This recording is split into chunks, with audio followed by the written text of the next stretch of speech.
Welcome! In today's video, I'll show you how to make WhatsApp start automatically when you turn on your computer. This feature is super handy if you use WhatsApp regularly on your desktop and want it ready to go the moment you log in, no extra clicks needed.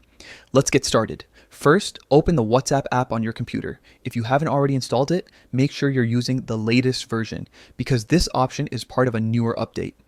Once you've opened WhatsApp, take a look at the left side of the app window. You'll see a small gear icon, which represents the settings menu. Go ahead and click on that gear icon. This will open up the settings panel. From here, you'll notice several options on the left-hand side, like notifications, storage, and general. Click on the option labeled General.